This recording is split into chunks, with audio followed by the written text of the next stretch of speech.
ನಮಸ್ಕಾರ. Karnataka mountaineering association ವತಿಯಿಂದ diamond jubilee ಅಂಗವಾಗಿ ಮೌಂಟ್ ಎವರೆಸ್ಟ್ ಎಕ್ಸ್ಪೆಡಿಷನ್ ನ ಒಂದು ಆಯೋಜಿಸಿದ್ವಿ. ಸೊ ಈ ಒಂದು ಎಕ್ಸ್ಪೆಡಿಷನ್ ಏಪ್ರಿಲ್ ಹಾಗೂ ಮೇ ತಿಂಗಳಲ್ಲಿ ನಡೀತು. ಸುಮಾರು 54 ದಿನಗಳ ಕಾಲ ಈ ಒಂದು ಎಕ್ಸ್ಪೆಡಿಷನ್ ನಡೀತು. 46ನೇ ದಿನ ನಾವು ಅಂದ್ರೆ ಮೇ 21 ಸುಮಾರು 12 ಗಂಟೆ 10 ನಿಮಿಷಕ್ಕೆ ಮೌಂಟ್ ಎವರೆಸ್ಟ್ ತುದಿಯನ್ನು ತಲುಪಿದ್ವಿ. ಸೊ ಈ ಒಂದು ಪ್ರಯಾಣ ಏನಿದೆ ಇದು ಕೇವಲ ಒಂದು 54 ದಿನದ ಎಫರ್ಟ್ ಅಲ್ಲ, ಇದು ಒಂದು ಸತತ ಒಂದು 3 ರಿಂದ 4 ವರ್ಷದ ಪರಿಶ್ರಮ ಏನಿತ್ತು ಆ ಪರಿಶ್ರಮದ ಪ್ರತಿಫಲ. ಹಾಗೆ ನಮ್ಮ ಸುತ್ತಮುತ್ತಲಿನ ಹಿರಿಯರ ಆಶೀರ್ವಾದ, ದೇವ್ರ ದಯೆಯಿಂದ ನಾವೊಂದು ಈ ಎವರೆಸ್ಟ್ ಕಠಿಣ ಹಾದಿ ಏನಿತ್ತು ಇದನ್ನ ಸುಗಮವಾಗಿ ಮುಗಿಸಿ ಇವತ್ತು ಈ ಕಾರ್ಯಕ್ರಮಕ್ಕೆ ಬಂದಿದ್ದೀವಿ. ಸೊ ಕಾರ್ಯಕ್ರಮಕ್ಕೆ ಮುಂಚೆ ನಮಗೆ ಯಾರ್ಯಾರು ಹರಿಸಿದ್ರು ಅವ್ರ ಜೊತೆ ಇನ್ನಷ್ಟು ಸಂಖ್ಯೆಯಲ್ಲಿ ಈ ಒಂದು ಮೌಂಟ್ ಎವರೆಸ್ಟ್ ಸುದ್ದಿ ತಿಳಿದು ಇವತ್ತಿನ ಈ ಕಾರ್ಯಕ್ರಮಕ್ಕೆ ಬಂದು ಮತ್ತೊಮ್ಮೆ ನಮ್ಮನ್ನೆಲ್ಲ ಆರ್ಥಿಕವಾಗಿ ಸ್ವಾಗತಿಸಿ, ಹಾಗೆ ಇವತ್ತು ಕೂಡ ಮುಂದೆನೂ ಉತ್ತಮವಾದ ಯಶಸ್ಸು ಸಿಗಲಿ ಅಂತ ಎಲ್ಲರೂ ಹರಿಸಿದ್ದಾರೆ. ಅವ್ರಿಗೆಲ್ಲ ಈ ಒಂದು ಕಾರ್ಯಕ್ರಮದ ಪರವಾಗಿ ಧನ್ಯವಾದಗಳನ್ನ ತಿಳಿಸ್ತಾ, ಮತ್ತೊಮ್ಮೆ ಈ ಒಂದು ಕಾರ್ಯಕ್ಕೆ ಯಾರ್ಯಾರು ಡೈರೆಕ್ಟ್ ಆಗಿ ಇಂಡೈರೆಕ್ಟ್ ಆಗಿ ಎಲ್ಲ ಸಹಕಾರ ನೀಡಿದ್ರು ಅವ್ರಿಗೂ ಸಹ ಧನ್ಯವಾದ ತಿಳಿಸಕ್ಕೆ ಇಷ್ಟಪಡ್ತೀನಿ. ಸರ್, ಮೌಂಟ್ ಎವರೆಸ್ಟ್ ಏನಿದೆ ಜಗತ್ತಿನ ಅತಿ ಎತ್ತರದ ಶಿಖರ ಅಂತ ಎಲ್ರಿಗೂ ಗೊತ್ತಿದೆ. ಸೊ ಈ ಒಂದು ಜಾಗದಲ್ಲಿ ಡೆತ್ ಝೋನ್ ಏನ್ ಹೋಗ್ತೀವಿ ಅದೇ ಒಂದು ತುಂಬಾ ಒಂದು ಕಠಿಣವಾದ ಚಾಲೆಂಜ್. ಸೊ ಈ ಡೆತ್ ಝೋನ್ ಅಲ್ಲಿ ಏನಾಗುತ್ತೆ, ಹ್ಯೂಮನ್ ಬಾಡಿ ನಾರ್ಮಲ್ ಆಗಿ ಫಂಕ್ಷನ್ ಆಗೋದಿಲ್ಲ. ಸೊ ಅದು ಫಂಕ್ಷನ್ ಆಗ್ಬೇಕಂದ್ರೆ ನಾವು ಅಲ್ಲಿ ಆಕ್ಸಿಜನ್ ಸಹಾಯದಿಂದ ಇರ್ತೀವಿ. ಅದ್ರ ಜೊತೆಗೆ ಮಾನಸಿಕವಾಗಿ ತುಂಬಾ ಒಂದು ಸ್ಟ್ರಾಂಗ್ ವಿಲ್ ಇರಬೇಕು. ಸೊ ಅದ್ರ ಜೊತೆಗೆ ಫಿಸಿಕಲ್ ಎಕ್ಸರ್ಷನ್ ಬಹಳ ಇರುತ್ತೆ. ಇದೆರಡನ್ನು ಓವರ್ಕಮ್ ಮಾಡಿ ಬಾಡಿ ಅಂಡ್ ಮೈಂಡ್ ನ ಕಂಟ್ರೋಲ್ ಅಲ್ಲಿ ಇಟ್ಕೊಂಡು ಈ ಒಂದು ಮೌಂಟ್ ಎವರೆಸ್ಟ್ ಶಿಖರನ ತುದಿನ ಹತ್ಬೇಕಾಗುತ್ತೆ. ಈ ಚಾಲೆಂಜ್ ನ ಪಾಸ್ ಮಾಡೋದೇ ಅತ್ಯಂತ ಕಠಿಣವಾದ ಹಾದಿ Mount Everest. Food base camp ಹೊರಗೆ ನಮ್ಮ ಸಹಜವಾಗಿ ಏನ್ ನಾವು ನಾರ್ಮಲ್ ಆಗಿ ಸೇವಿಸ್ತೀವಿ ಇದೇ ಆಹಾರ ಇರುತ್ತೆ.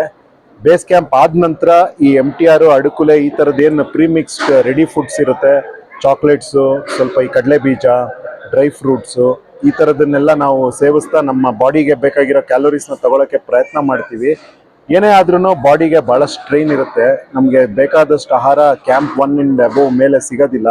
ಆದ್ರೂ ಸಹ ನಮ್ಮ ಬಾಡಿಯಲ್ಲಿ ಏನೊಂದು ಸ್ಟೋರೇಜ್ ರಿಸರ್ವ್ ಇರುತ್ತೆ ಅದ್ರ ಸಹಾಯದಿಂದ ಎವರೆಸ್ಟ್ ಹತ್ತಿ ಇಳಿಬೇಕಾಗುತ್ತೆ.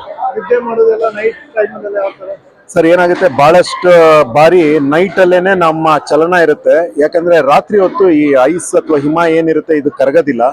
ಸೊ ಹಾಗಾಗಿ ಬಹುತೇಕ ನಮ್ಮ ಜರ್ನಿ ರಾತ್ರಿನೇ ಇರುತ್ತೆ, ಬೆಳಗಿನ ಹೊತ್ತು ಬಹಳ ಕಡಿಮೆ ಇರುತ್ತೆ. ಹಾಗಾಗಿ ರಾತ್ರಿ ಎದ್ದಿರ್ತೀವಿ, ಬೆಳಿಗ್ಗೆ ಹೊತ್ತು ಮಲಗ್ತೀವಿ. ಸೊ ಈ ತರ ನಿದ್ರೆದು ಏನಿದೆ ಇದು ಬಹಳ ವೇರಿಯೇಷನ್ ಇರುತ್ತೆ ಮೌಂಟ್ ಎವರೆಸ್ಟ್ ಅಲ್ಲಿ. ಸೊ ಈ ಎಲ್ಲಾ ಚಾಲೆಂಜಸ್ ನ ಓವರ್ಕಮ್ ಮಾಡಿದ್ರೇನೆ ಮೌಂಟ್ ಎವರೆಸ್ಟ್ ಹತ್ತಕ್ಕಾಗೋದು. 100% it is very big task sir. ಜಗತ್ತಲ್ಲೇ ಅತ್ಯಂತ ಎತ್ತರದ ಶಿಖರ. ಸೊ ಆ ತುದಿಗೆ ತಲುಪಬೇಕಂದ್ರೆ ಸುಲಭವಾಗಿ ಇರೋದಿಲ್ಲ. ನಮ್ಮ ತಂದೆ ಯಾವಾಗ್ಲೂ ಹೇಳ್ತಾ ಇರ್ತಾರೆ, there is no alternative to hard work ಅಂತ. ಆ ಹಾರ್ಡ್ ವರ್ಕ್ ಏನಿದೆ ಥ್ರೂ ಔಟ್ ಮಾಡಬೇಕು. ಹಾಗೆ ನನ್ಗನ್ಸಂಗೆ there is no short cut to summit. ಅಂದ್ರೆ ಬೆಟ್ಟದ ತುದಿಗೆ ಹೋಗಕ್ಕೆ ಯಾವ್ದು ಶಾರ್ಟ್ ಕಟ್ ಇಲ್ಲ. ಸೊ ಈ ಕಠಿಣವಾದ ಹಾದಿ ಏನಿದೆ ಇದನ್ನ ಸವಸಿದ್ರೆ ಮಾತ್ರ ಬೆಟ್ಟದ ತುದಿ ತಲುಪಕ್ ಸಾಧ್ಯ. ಸೊ ಎಲ್ಲ ಒಂದು ಜೊತೆ ಅಂದ್ರೆ ಏನೇನ್ ಕಷ್ಟಗಳಿದೆ ಇದೆಲ್ಲ ಸರಿ ಹೋಗಿ ಈ ಸಮಿಟ್ ಹತ್ಬೇಕಂದ್ರೆ ದೇವರ ಆಶೀರ್ವಾದ ಬೇಕೇ ಬೇಕು. ಇದು ಅಚೀವ್ಮೆಂಟ್ ಇಂತ ಹೆಚ್ಚಾಗಿ ಆ ಎವರೆಸ್ಟ್ ಬೆಟ್ಟ ಏನಿದೆ ಅದು ನಮ್ಮನ್ನ ಕರ್ಸ್ಕೊಂಡು ಬ್ಲೆಸ್ ಮಾಡಿ ಅದ್ರ ತುದಿ ಕರ್ಕೊಂಡೋಗಿ ಹುಷಾರಾಗಿ ಕೆಳಗಡೆ ಇಳಿಸಿದೆ ಅನ್ನೋದು ನನ್ನ ಭಾವನೆ. ಫೈನಲ್ ರೀಚ್ ಆದಾಗ ಸೇಫ್ ಆಗಿ ವಾಪಸ್ ಹೋದ್ರೆ ಸಾಕು ಅನ್ನೋದೇ ಮನಸ್ಸಲ್ಲಿ ಬಹಳಷ್ಟು ಇದಿತ್ತು. ಹತ್ತದು ಎಷ್ಟು ಕಷ್ಟ, ಇಳಿಯೋದು ಅಷ್ಟೇ ಕಷ್ಟ. ಹತ್ತದ್ ಮಾತ್ರ ಕಷ್ಟ ಇಲ್ಲ, ಇಲ್ಲಿ ಇಳಿಯೋದೇನಿದೆ ಆವಾಗ ಎನರ್ಜಿ ಕಡಿಮೆ ಇರುತ್ತೆ ದೇಹದಲ್ಲಿ. ಸೊ ನಾವು ಸಾಕಷ್ಟು ಜಾಗ್ರತೆಯಿಂದ ಇಳಿಬೇಕಾಗುತ್ತೆ. ಸೊ ಈ ಇಳಿಯೋ ಪೋರ್ಷನ್ ಏನಿದೆ ಅದು ಈಕ್ವಲಿ ಇಂಪಾರ್ಟೆಂಟ್. ಸೊ ಅದು ಮೌಂಟ್ ಎವರೆಸ್ಟ್ ತುದಿಯಲ್ಲಿ ತಲೆಯಲ್ಲಿ ಬಹಳ ಇತ್ತು. ಹಾಗೆ ಈ ಎವರೆಸ್ಟ್ಗೆ ಯಾರ್ಯಾರು ನಮ್ಗೆಲ್ಲ ಸಹಾಯ ಮಾಡಿದ್ರು, ತಂದೆ ತಾಯಿ ಬೇರೆ ಇನ್ಯಾರ್ಯಾರು, ಅವ್ರನ್ನೆಲ್ಲ ನೆನೆಸ್ಕೊಂಡು ಎವರೆಸ್ಟ್ ಪರ್ವತಕ್ಕೂ ಒಂದು ನಮಸ್ಕಾರ ಮಾಡಿ ಅಲ್ಲಿಂದ ಕೆಳಗಡೆ ಒಬ್ರಿಗೆ ಒಬ್ರು ಶರ್ಪಾ ಅಂತ ಇರ್ತಾರೆ ಸರ್. ಶರ್ಪಾ ಅವ್ರಿಲ್ಲ ಅಂದ್ರೆ ಎವರೆಸ್ಟ್ ನ ಹತ್ತಕ್ಕೆ ಸಾಧ್ಯನೇ ಇಲ್ಲ. ಸಾಮಾನ್ಯ ಜನರಿಗೆ ತುಂಬಾ ಎಕ್ಸ್ಟ್ರೀಮ್ ಕೇಸಸ್ ಅಲ್ಲಿ ಬಹಳಷ್ಟು ಬೆರಳೆಣಿಕೆ ಜನ ಮಾತ್ರ ವಿತೌಟ್ ಶರ್ಪಾ ಹತ್ತಾರೆ.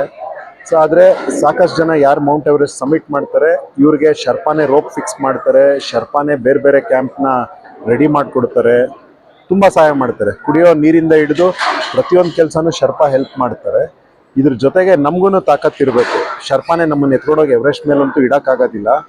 ನಮಗೆ ಡಿಟರ್ಮಿನೇಷನ್ ತಾಕತ್ ಎರಡೂ ಇರ್ಬೇಕು. ಫೋಕಸ್ಡ್ ಆಗಿ ಇದ್ರೆ ಮಾತ್ರ Everest sir. Final summit push ಏನಿದೆ ಅವತ್ತು ಆ ಟೈಮಲ್ಲಿ 5 ರಿಂದ 6 ದಿವಸ ಹತ್ತಕ್ಕಾಯ್ತು. ಇಳಿಯೋದಕ್ಕೆ 3 ದಿವಸದಲ್ಲಿ ಇಳಿದ್ವಿ ಸರ್. ಅದೊಂದು 9 ದಿವಸದ ಜರ್ನಿ ಇರುತ್ತೆ. ಮೇಜರ್ ರಿಸ್ಕ್ ಏನು ಬಂತು ಅಂತ? ಮೇಜರ್ ರಿಸ್ಕ್ ಫ್ಯಾಕ್ಟರ್ ಏನು ಬಂತು sir? Major risk factor first Khumbu ice fall ಅಂತ ಇದೆ. ಆ Khumbu ice fall risk factor. ಆಮೇಲೆ ಲೋತ್ಸೆ ಫೇಸ್ ಅಂತ ಇದೆ. ಲೋತ್ಸೆ ಫೇಸ್ ಆದ್ಮೇಲೆ ಯೆಲ್ಲೋ ಬ್ಯಾಂಡ್ ಅಂತ ಇದೆ. ಸೊ ಅಲ್ಲಿ ನಾವು ಏನು ಈ ಕ್ರಾಂಪಾನ್ಸ್ ಅಂತ ಕರಿತೀವಿ, ಸಣ್ಣ ಸಣ್ಣ ಸ್ಪೈಕ್ಸ್ ಇರುತ್ತೆ ಮೆಟಲ್ದು. ಆ ಸ್ಪೈಕ್ಸ್ ಇಟ್ಕೊಂಡು ಕಲ್ ಮೇಲೆ ಕಾಲಿಟ್ಬಿಟ್ಟು ಮೇಲೆ ಹತ್ಬೇಕು. ಸೊ ಬಹಳ ಜಾರ ಚಾನ್ಸಸ್ ಇರುತ್ತೆ, ಕಲ್ಲು ಮತ್ತೆ ಐಸ್ ಮಿಕ್ಸ್ ಇರೋ ಜಾಗ. ಇದೆಲ್ಲ ಆದ ನಂತರ ಡೆತ್ ಝೋನ್ ಎಂಟರ್ ಆಗ್ತೀವಿ 26,000 ಅಡಿಯಲ್ಲಿ.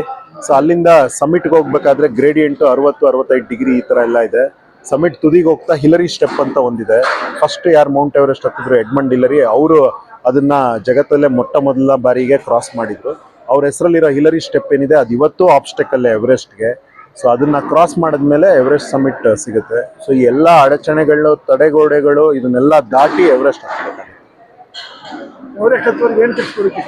ಸರ್, ಎವರೆಸ್ಟ್ ಹತ್ತೋರ್ಗೆ ನೀವು ಬರೀ ಒಂದೇನೋ ಹೆಸರು ಮಾಡಕ್ಕಂತ ಹೇಳ್ಬಿಟ್ಟು ಇಲ್ಲಿ ಏನು ಅಭ್ಯಾಸ ಮಾಡದೆ ಅಥವಾ ಏನು ಟ್ರೈನಿಂಗ್ ಇಲ್ಲದೆ ಪರ್ವತಾರೋಹಣದ ಬಗ್ಗೆ ಕನಿಷ್ಠ ಜ್ಞಾನ ಇಲ್ಲದೆ ಎವರೆಸ್ಟ್ಗೆ ಹೋದ್ರೆ ಅಲ್ಲಿ ನೀವೇನ್ ಮಾಡ್ತೀರಿ, ಬೇರೆ ಕ್ಲೈಂಬರ್ಸ್ಗೆ ಅವರ ಸ್ಪೀಡ್ನ ಕಟ್ ಡೌನ್ ಮಾಡ್ತಾ ಇರ್ತೀರಿ. ಫಿಕ್ಸ್ಡ್ ಲೈನ್ಸ್ ಅಂತ ಇರುತ್ತೆ, ಅಲ್ಲೆಲ್ಲ ಕಟ್ ಡೌನ್ ಮಾಡ್ತಾ ಇರ್ತೀರಿ. ಜೊತೆಗೆ ಅವ್ರ ಜೀವಕ್ಕೇನೆ ಒಂದು ಆಪತ್ತು ಅನ್ಕೊಂತಾ ಇರ್ತಾರೆ. ಏನಾಗಿದೆ, ಇತ್ತೀಚೆಗೆ ಸಾಕಷ್ಟು ಜನಕ್ಕೆ ಎವರೆಸ್ಟ್ ಹತ್ಬೇಕಂತ ಹುಚ್ಚು ಒಂದು ಮನಸ್ಥಿತಿ ಡೆವಲಪ್ ಆಗ್ಬಿಟ್ಟಿದೆ. ಅವ್ರಿಗೆ ಎಂಡ್ಯೂರೆನ್ಸ್ ತುಂಬಾ ಚೆನ್ನಾಗಿರುತ್ತೆ, ಒಳ್ಳೆ ತಾಕತ್ ಇರುತ್ತೆ ಓಡೋದ್ರಲ್ಲಾಗ್ಲಿ ಅಥವಾ ಇನ್ಯಾವುದ್ರಲ್ಲೂ. ಅವ್ರೇನ್ ಮಾಡ್ತಾರೆ, ಏನು ಪ್ರಿಪ್ರೇಷನ್ ಇಲ್ಲದೆ, ಮೌಂಟೇನಿಯರಿಂಗ್ ತರಬೇತಿ ಇಲ್ಲದೆ ಎವರೆಸ್ಟ್ಗೆ ಬಂದ್ಬಿಡ್ತಾರೆ. ಅವ್ರಿಗೆ ಈ ಬೆಟ್ಟದ ಬಗ್ಗೆ ಅದ್ರದ್ದು ಫೀಲ್ ಏನು ಅಥವಾ ಸಹ ಕ್ಲೈಂಬರ್ಸ್ಗೆ ಯಾವ ರೀತಿ ಅನಾನುಕೂಲ ಮಾಡದೆ ಎವರೆಸ್ಟ್ ಹತ್ಬೇಕು ಅಥವಾ ಬೇರೆ ಬೆಟ್ಟ ಹತ್ಬೇಕನ್ನೋ ನಾಲೆಡ್ಜ್ ಇರೋದಿಲ್ಲ. ಅಲ್ಲಿ ಬಂದು ಬೇರೆ ಸಹ ಕ್ಲೈಂಬರ್ಸ್ಗೆ ಬಹಳ ತೊಂದರೆ ಮಾಡ್ತಾರೆ. ಸೊ ಅವ್ರಿಗೆ ನಾನು ಹೇಳೋದಿಷ್ಟೇ, ಕನಿಷ್ಠ ಅಟ್ಲೀಸ್ಟ್ 1 ವರ್ಷ ಅಥವಾ 2 ವರ್ಷ ಪರ್ವತಾರೋಹಣದ ಬಗ್ಗೆ ಟ್ರೈನಿಂಗ್ ತಗೊಂಡು ನಿಮ್ಮ ಎವರೆಸ್ಟ್ ವೆಂಚರ್ ಮಾಡಿ, ಅಥವಾ ಯಾರಾದ್ರೂ ಎವರೆಸ್ಟ್ ಮಾಡಿರೋರ ಹತ್ರ ಕರೆಕ್ಟಾಗಿ ಇದನ್ನೆಲ್ಲ ತಿಳ್ಕೊಂಡು ಎವರೆಸ್ಟ್ ಹತ್ತಕ್ಕೆ ಹೋಗಿ. ಯಾವುದೋ ಯೂಟ್ಯೂಬ್ ಅಥವಾ ಸೋಷಿಯಲ್ ಮೀಡಿಯಾದಲ್ಲೋ ಇನ್ನೆಲ್ಲೋ ವಿಡಿಯೋನ ನೋಡ್ಬಿಟ್ಟು ನಾನು ಎವರೆಸ್ಟ್ ಹತ್ತಕ್ಕೆ ಹೋಗ್ತೀನಿ ಅಂತ ಹೇಳಿ ಅಲ್ಲಿಗೆ ಹೋದ್ಮೇಲೆ ಇದನ್ನೆಲ್ಲ ತೊಂದರೆ ಮಾಡ್ಕೊಂಡ್ಬಿಡಿ. ಬಹಳಷ್ಟು ಜನನ್ನ ಎವರೆಸ್ಟ್ ಅಲ್ಲಿ ತೀರ್ಕೊಂಡಿರೋರ್ನ ನೋಡಿದೀವಿ, ಫ್ರಾಸ್ಟ್ ಬೈಟು ಕೈ ಕಾಲು ಕಳ್ಕೊಂಡಿರೋರ್ನ ನೋಡಿದೀವಿ. ಅವಕ್ಕೆಲ್ಲ ಈ ಒಂದು ಅನುಭವ ಇಲ್ಲದೆ ಇರೋದೇ ಕಾರಣ ಅನ್ನೋದು ನನ್ನ ಒಂದು ಪರ್ಸನಲ್. ಫ್ಯೂಚರ್ ಅಲ್ಲಿ ಅಫ್ಕೋರ್ಸ್ ಸರ್, ಈ ಸಾಕಷ್ಟು ಮಕ್ಕಳಿಗೆ ಟ್ರೈನಿಂಗ್ ಕೊಡಬೇಕು ಅನ್ನೋದು ಒಂದು ದೃಷ್ಟಿ ಇಟ್ಕೊಂಡೆ ಈ ಎವರೆಸ್ಟ್ ಪ್ರೋಗ್ರಾಮ್ ಉದ್ದೇಶನೂ ಅದೇ ಇತ್ತು. ಸ್ಟಾರ್ಟಿಂಗ್ ಇಂದ ಹೇಳ್ತಾ ಬಂದಿದ್ದೀವಿ, ನಮ್ಮ ದೇಶದ ಇಂಡಿಯನ್ಸ್ ಏನಿದೀವಿ ನಾವು ಜಾಸ್ತಿ ಸಂಖ್ಯೆಯಲ್ಲಿ ಎವರೆಸ್ಟ್ ಹತ್ಬೇಕು. ನಮ್ಮ ಮಕ್ಕಳೇನಿದ್ದಾರೆ ಇವರೆಲ್ಲ ಪರ್ವತಾರೋಹಣ ಮಾಡಬೇಕು, ಪ್ರಕೃತಿಗೆ ಹತ್ರ ಆಗ್ಬೇಕು. ಈ ತರದನ್ನೆಲ್ಲ ಮೆಸೇಜ್ ನಾವು ಎಲ್ಲೆಲ್ಲಿ ಹೋದ್ರೂ ಅಲ್ಲಿ ಕೊಡ್ತಾ ಬಂದಿದ್ದೀವಿ, ಮಕ್ಳಿಗೂ ಹೇಳ್ತಾ ಬಂದಿದ್ದೀವಿ. ಫ್ಯೂಚರ್ ಅಲ್ಲಿ ಸಹ ಮಕ್ಕಳನ್ನ ಕರ್ಕೊಂಡು ನಮ್ಮ ಇಂಡಿಯನ್ ಹಿಮಾಲಯಸ್ ಆಗ್ಲಿ ಅಥವಾ ನೇಪಾಳ ಹಿಮಾಲಯಸ್ ಆಗ್ಲಿ ಅಲ್ಲೆಲ್ಲ ಇರೋ ಬೆಟ್ಟಗಳಿಗೆ ಅವ್ರಿಗೆ ತರಬೇತಿ ಕೊಡ್ತಾ ಅವ್ರನ್ನೂ ಹತ್ತಿಸ್ಬೇಕನ್ನೋದು ಒಂದು ನನ್ನ ವೈಯಕ್ತಿಕ ಆಶಯ ಸರ್. ಮೇಡಮ್, ಇವ್ರ ಹತ್ರ ಇರ್ಲಿ ಸರ್.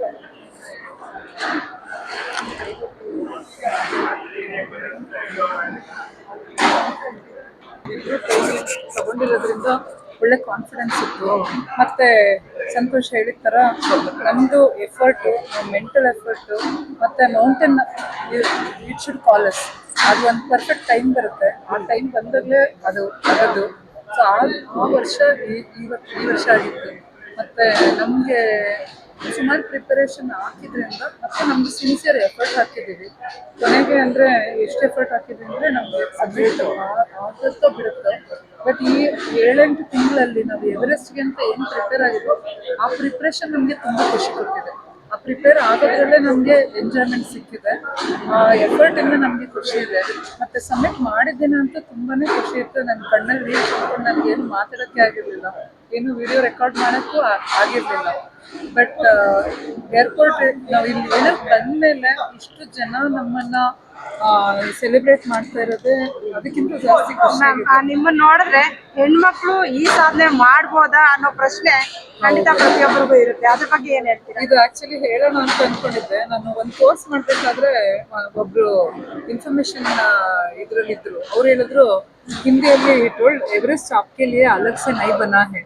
ಅಂದ್ರೆ ಎವರೆಸ್ಟ್ ಮೇಲ್ ಆಗಲಿ ಫೀಮೇಲ್ ಆಗಲಿ ಚಿಕ್ಕ ಏಜ್ ಅವರಾಗಲಿ ದೊಡ್ಡ ಏಜ್ ಅವರಾಗಲಿ ಮೌಂಟೇನ್ ಅದನ್ನ ನಾವು ನಾನು ಕುಳ್ಳಿ ಇದ್ದೀನಿ, ಅವ್ರು ಎತ್ತರ ಇದ್ದಾರೆ, ನಾವು ಸ್ಟ್ರೆಂತ್ ಜಾಸ್ತಿ ಇದೆ, ಆ ಥರ ಇದು ಮಾಡೋಕ್ಕಾಗಲ್ಲ. ಯಾಕಂದರೆ for the mountain it's indifferent.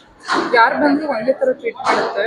ನಾವು ನಮ್ಮ ವೀಕ್ನೆಸ್ನ ಸ್ಟ್ರೆಂತ್ ಮಾಡಿಕೊಂಡು ವಿ ಹ್ಯಾವ್ ಟು ಕಾಂಪಿಟ್. ಅಂದರೆ ಸಂತೋಷ ಸ್ಟಾಲ್, but I have to match to his space. ಆ ಥರ ನಾವು ವಿಮೆನ್ನು ನಮ್ಮ ಕೈಲಿ ಆಗಲ್ಲ ಆ ಥರ ಏನೂ ಇಲ್ಲ.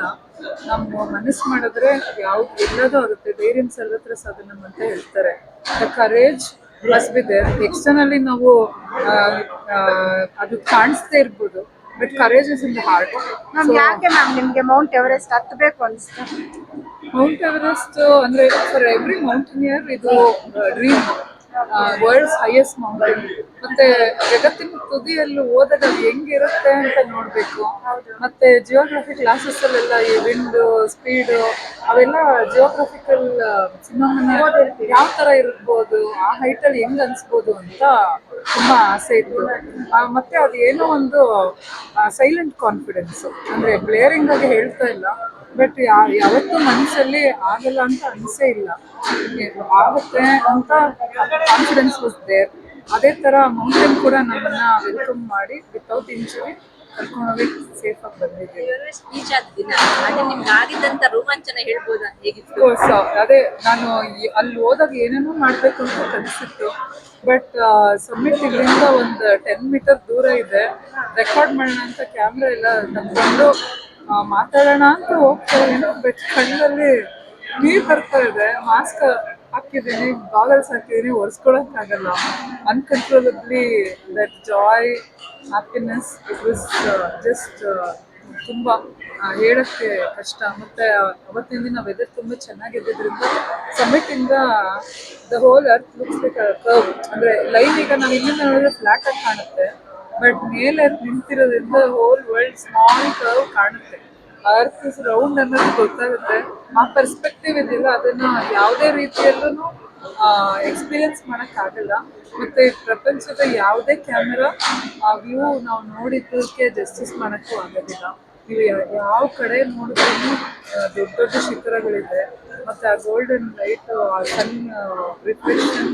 ಮತ್ತು ಟಿಬೆಟ್ ನೋಡಬೇಕಂತ ತುಂಬ ಆಸೆ ಇತ್ತು. ಯಾಕಂದರೆ ಟಿಬೆಟ್ಟಿಗೆ ಹೋಗೋದು ತುಂಬ ಕಷ್ಟ. ಬಟ್ ಎವರೆಸ್ಟಿಂದ ಟಿಬೆಟ್ ನೋಡಬೇಕು ಅನ್ನೋದು ಒಂದು ಡ್ರೀಮ್. ಸೊ ಸಮ್ಮಿಟಿಂದ ಮೇಲೆ Tibet looks last brown patch, it's a plateau. ಅದು ಕೂಡ ನನಗೆ spiritually Tibet is considered. Ma'am ನಾನು ನಿಮ್ಮನ್ನ ಫಸ್ಟ್ ನೋಡಿದಾಗ ನನಗೆ ರೋಮಾಂಚನ ಆಯಿತು, ಗೂಸ್ ಬಂಪ್ಸ್ ಬಂತು ನನಗೆ. ಹೆಣ್ಮಕ್ಳು ಹೋಗೋದಕ್ಕೆ ಸಾಧ್ಯನಾ ಅಂತ. ಈ ಸೆಕೆಂಡ್ ಮಹಿಳೆ ನೀವು ಹೌದು. ಕರ್ನಾಟಕದಿಂದ, ತುಂಬ ಖುಷಿ ಅನಿಸ್ತಾ ಇದೆ ಮ್ಯಾಮ್. ಪ್ರೀವಿಯಸ್ ಉಷಾ ಹೆಗ್ಡೆ ಮೈಸೂರಿಂದ ಹತ್ತಿದ್ರು.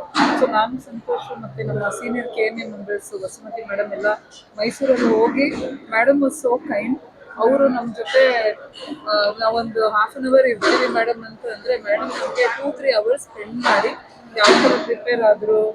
ಅವರು ತುಂಬ ಎಂಡ್ಯೂರೆನ್ಸ್ ಅಥ್ಲೀಟ್, ಡೆಂಟಿಸ್ಟು, ಎಲ್ಲ ನಮಗೆ ಕೊಟ್ಟರು. ಮತ್ತು ನಾವು ಹೋಗೋಕ್ಕೆ ಮುಂಚೆ ಅವರು ಬೆಂಗಳೂರಿಗೆ ಬಂದು ಅವ್ರದ್ದು ಗ್ಲೌಸು ಮತ್ತು ಗಾಗಲ್ಸು ಅದೆಲ್ಲ ಕೊಟ್ಟು ವಿಶ್ ಮಾಡಿ ನನಗೆ ಸಕ್ಸಸ್ ಆಗಲಿ ಅಂತ ಹೇಳಿ. ಸೊ ಅವರು ಫಸ್ಟ್, ನಾನು ಸೆಕೆಂಡ್ ಅನ್ನೋದು ಒಂದೇ. ತುಂಬ ನಿಮ್ಮನ್ನ ನೋಡ್ತಾ ಇರೋದೇ ನಮ್ಗೊಂದು ಖುಷಿ, ನಮ್ದೊಂದು ಅದೃಷ್ಟ ಅನ್ಸುತ್ತೆ. ಯಾಕಂದ್ರೆ ನಾವು ಅಲ್ಲಿ ರೀಚ್ ಆಗಕ್ಕಾಗಲ್ಲ, ಬಟ್ ನೀವು ಅಲ್ಲಿ ರೀಚ್ ಆಗಿದ್ರ ಅದು. ಎಷ್ಟೊಂದು ಜನ ಹೇಳಿದ್ರು, ಅಂದ್ರೆ you are not living your dream, you are living many people's dream ಅಂತ. So I am really grateful to all of you, to all the people ಈ ಏರಿಯಾ ಜನಕ್ಕೆ ಎಲ್ಲರಿಗೂ. ಮತ್ತೆ I think I carry all your aspirations. ಈ ದಿನ ಇಷ್ಟು ಜನ ಸೇರಿ ನಿಮ್ಗೆ ಈ ಸಂಭ್ರಮಾಚರಣೆಯಲ್ಲಿ